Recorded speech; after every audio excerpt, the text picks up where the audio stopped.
बिहार विधानसभा चुनाव के नतीजे आए काफी समय हो चुका है और बिहार विधानसभा में विधायकों ने शपथ भी ली। कई विधायक ऐसे हैं जिन्होंने शपथ ली, कुछ ऐसे भी हैं जो चर्चाओं का विषय भी बन गए, जिनमें मैथिली ठाकुर का अगर हम जिक्र कर लेते हैं तो मैथिली ठाकुर, उनकी जो पोशाक नजर आई और जो सर पर उन्होंने पगड़ी पहन रखी थी और पूरा एक मिथिलांचल का कल्चर उनके अंदर नजर आया। तो वहीं एक ऐसी महिला विधायक जो कि जेडीयू की हैं, जो हिंदी भी सही ढंग से नहीं पढ़ पा रही थी और वो जेडीयू की विधायक हैं और उन पर भी सवाल खड़ा हुआ। वो भी एक बाहुबली की पत्नी है और एक और नाम की चर्चा हम कर रहे हैं। सबने शपथ ली है, लेकिन एक नाम है जिसने शपथ नहीं ली है, वो चुनाव जरूर जीते हैं। हम बात कर रहे हैं बाहुबली अनंत सिंह की। मोकामा से उन्होंने जो है सूरजभान सिंह की जो पत्नी है मीना, उनको चुनाव में हराया और बड़ी जीत यहां से हासिल की। लेकिन उनका जीतना भी क्या जीत कर भी हार गए हैं, क्योंकि वो इस वक्त जेल में हैं और अभी तक उन्होंने विधायक पद की शपथ नहीं ली।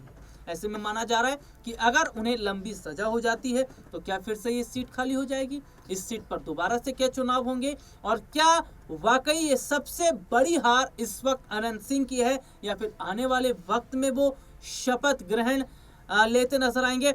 पूरा क्या मामला है, इस पर हम खुलकर आज बात करेंगे और बातचीत करने के लिए मेरे साथ मौजूद है हमारे खास सहयोगी अमन सर। सर बहुत बहुत स्वागत है इस प्रोग्राम में आपका। बिहार के चुनाव को सर हम सभी ने देखा, प्रशांत किशोर को बड़ा झटका लगा, तेज प्रताप को बड़ा झटका लगा, नतीजे सामने आए और जो विधायक जीते हैं उन्होंने शपथ भी ली है। लेकिन मोकामा से चुनाव जीतने वाले अनंत सिंह बाहुबली, जिनका सिक्का आज भी मोकामा के अंदर चलता है, उन्होंने शपथ नहीं ली है क्योंकि दुलारचंद यादव हत्याकांड के मामले में वो इस वक्त जेल में बंद है और माना यह जा रहा है कि अभी फिलहाल उनके बाहर आने की कोई उम्मीद नहीं है। तो सर क्या लग रहा है आपको, अगर शपथ नहीं ले पाते हैं अनंत सिंह तो क्या उनका जीतना भी हार के बराबर माना जाएगा? देखिए राहुल जी, बिल्कुल महत्वपूर्ण टॉपिक आपने छेड़ा, क्योंकि अनंत सिंह के बारे में लगातार चर्चा इस बात को लेकर भी थी कि जिस सीट से चुनाव लड़ रहे हैं वहां पर उनका बहुत मजबूत सिक्का चलता है, मजबूत एक दबंग नेता माने जाते हैं और यहाँ तक कहा गया कि अगर वो जेल के अंदर में रहते हैं तब भी चुनाव जीत जाते। इस बार भी हमने देखा कि दुलारचंद को जिस तरह से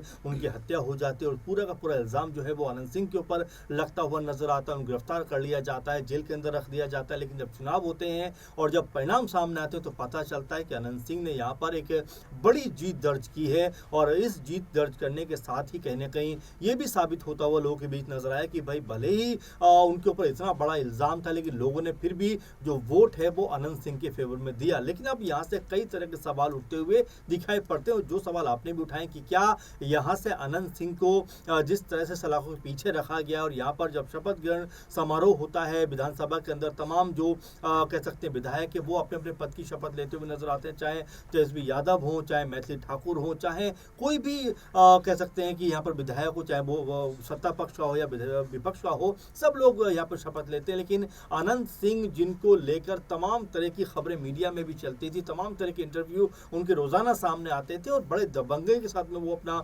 इंटरव्यू करते हुए दिखाई पड़ते थे, वो फिलहाल सलाखों के पीछे हैं, जेडीयू के टिकट पर वो चुनाव लड़े। तो ऐसे में सवाल ये उठता है कि क्या अनंत सिंह का विधानसभा में ना होना समूचे जेडीयू की हार नहीं है क्या? और साथ में ये भी कहा जा रहा है कि अगर वो जेल के अंदर रहते हैं और सजा अगर मुकर्रर हो जाती है तो क्या फिर इस सीट के ऊपर उपचुनाव होगा? तो क्या यहाँ से फिर जेडीयू किसी ऐसे चेहरे को लेकर आएगी जिसके ऊपर कोई दाग ना हो? क्योंकि यहाँ पर अपनी छवि को भी क्लीन करने का मामला आपने देखा कि चुनावों से पहले एक के बाद एक कई तरह के अपराध जो थे वो सामने आ रहे थे और यहाँ तक कहा गया कि नीतीश कुमार जो राज्य के मुख्यमंत्री हैं उनका शासन पे कंट्रोल पूरी तरीके से नहीं। आपने देखा कभी अधिकारियों के सर पे गमला रख देते थे, कभी महिला को हार पहना देते थे, इस तरह की तमाम सारी जो वीडियोस थी वो सामने आ रही थी। अब यहाँ पर अनंत सिंह का जो मामला है उसने सरकार की नींद जरूर उड़ाई है। भले ही यहाँ पर बीजेपी ने 89 सीटें जीती है, लगभग 90 के आसपास, वहीं अगर जेडीयू की बात की जाए तो 84 के आसपास जीती है। लेकिन अनंत सिंह को लेकर दोनों ही दलों की जो मजबूत बड़े दल हैं सत्ता पक्ष के, दोनों की खामोशी, दोनों की चुप्पी देखने को मिलती है और ये चुप्पी बताती है कि जिस तरह से अनंत सिंह को इतने बड़े कह सकते हैं अपराध के कह सकते हैं आरोप में गिरफ्तार किया गया, उनको जेल के अंदर रखा गया और अब यहाँ पर जिस तरह से शपथ ग्रहण होता है वो नजर नहीं आते। तो सवाल यही उठते हैं कि क्या जीत कर भी यहाँ पर जेडीयू और तमाम सत्ता पक्ष हारता हुआ नजर आया? तो ये देखा जाएगा कि क्या देखा जाना है कि क्या मोकामा में जीत हासिल करके भी हार के बराबर है अनंत सिंह का, या फिर कोई दूसरा रास्ता निकाला जाएगा? सर मेरा एक छोटा सा सवाल रहेगा, जी। उपेंद्र कुशवाहा का थोड़ा सा मैं जिक्र करना चाहूंगा। उनके बेटे दीपक ने जी। हाल ही में शपथ लिया। दीपक ने चुनाव भी नहीं लड़ा, उनका कहीं चुनाव में नाम तक नहीं था, दूर दूर तक नाम नहीं था, और एंड टाइम पे बोला जाता है कि आपको शपथ लेना है मंत्री पद की। बिल्कुल। जींस में टी शर्ट में वो पहन के आए थे, जी। वो खुद हक्के बक्के रह जाते हैं, और इसकी वजह से ही उनकी जो पार्टी है उसमें भी दर्जन भर जो नेता हैं वो नाराज हुए, जिन्होंने पार्टी का साथ छोड़ा, उसमें पार्टी की फूट पड़ गई। तो मेरा एक सवाल रहेगा सर, कि जिस तरीके से उपेंद्र कुशवाहा के बेटे को बड़ी जिम्मेदारी दे दी गई, मंत्री उन्हें बनाया गया, ना उन्होंने चुनाव लड़ा ना कुछ, तो ऐसे में अनंत सिंह की पत्नी नीलम का अगर मैं यहाँ पर जिक्र कर लेता हूँ, तो क्या लग रहा है कि अनंत सिंह ना सही उनकी पत्नी को कुछ जो है यहाँ पर लेकर बड़ा फैसला किया जा सकता है, या अनंत सिंह अपनी पत्नी को यहाँ से विधायक बना सकते हैं? जी देखिए, अभी बिल्कुल शुरुआती मामला, क्योंकि अभी इसमें बहुत जी, सारे कह सकते हैं कि अभी तफ्तीश चल रही है, बहुत सारी जांच चल रही है, इसमें कार्रवाई चल रही है, सुनवाई चल रही है, तो इसको लेकर हम पुख्ता तौर पे ये नहीं कह सकते कि अनंत सिंह जेल के अंदर वाकई बड़ी लंबी सजा काटने वाले। लेकिन हाँ, जिस तरह का इल्ज़ाम उनके ऊपर और जिस तरह की सबूत और कहीं ना कहीं लोगों का जो प्रत्यक्षदर्शी थे वो जो कह रहे हैं, उसके आधार पर ऐसा लगता है कि उनको इस मामले में राहत मिलना इतना आसान नहीं होगा। लेकिन जो संभावना आप जता रहे हैं कि अगर अनंत सिंह के ऊपर कोई सजा मुकर्रर होती है तो यहाँ पर क्या उनकी पत्नी नीलम को टिकट दिया जा सकता है? देखिए, संभावना नहीं, मुझे तो लगता है पूरी तौर पर ऐसा होता हुआ दिखाई पड़ेगा। आप देखिए, सोमेश सोरेन के अगर जिक्र किया जाए,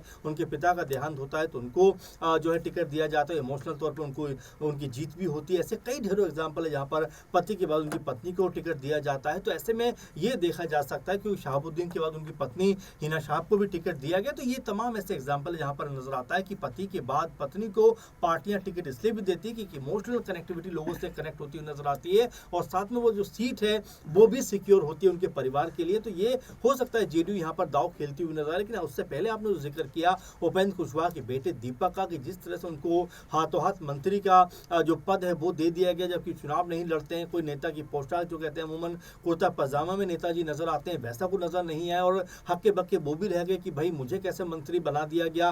तमाम लोग जो पार्टी के वो भी नाराज हो जाते हैं कि भाई आखिर ये चल क्या रहा है कि हम पार्टी के लिए दिल जान से मेहनत करते हैं, 4-5 विधायक भी पार्टी के बनते हैं, लेकिन उनको ना कोई पद देकर एक ऐसे व्यक्ति को आप पद देते हैं जो भले ही कह सकते हैं कि उपेंद्र कुशवाहा का बेटा है, लेकिन पॉलिटिकल तौर पर कोई भी एक्टिविटी उनके नजर नहीं आती। तो एक तरफ तो बीजेपी कहती है कि भाई परिवारवाद का विरोध होना चाहिए, वही मौका मिलते ही वो इस तरह का परिवारवाद करती हुई नजर आती है। तो ये तमाम ऐसे पहलू हैं, तमाम ऐसे कारण हैं जिसको लेकर आपस में कहीं ना कहीं फूट पड़ती हुई दिखाई पड़ रही है। और उपेंद्र कुशवाहा की पार्टी में तो कम से कम ये नजर आ रहा है कि तमाम जो लोग उनकी पार्टी के हैं वो यहाँ पर नाराज दिखाई पड़ते हैं। लेकिन हाँ, अनंत सिंह को लेकर आखिर में अगर हम बात करना चाहें तो यही कहना चाहेंगे कि भाई जाहिर बात है कि जेडीयू उनको उनकी पत्नी को छोड़ेगी नहीं, क्योंकि यहाँ पर अगर अनंत सिंह के ऊपर कोई सजा मुकर्रर होती है तो यहाँ नीलम जो उनकी पत्नी है उनको टिकट देकर उतारा जा सकता है। और जिस तरह का ट्रैक रिकॉर्ड रहा है मुकामा में अभी तक अनंत सिंह का, ऐसा लगता है कि उनकी पत्नी को भी कहीं ना कहीं जीत मिलती हुई नजर आ सकती है। अब ये वाकई देखना होगा कि क्या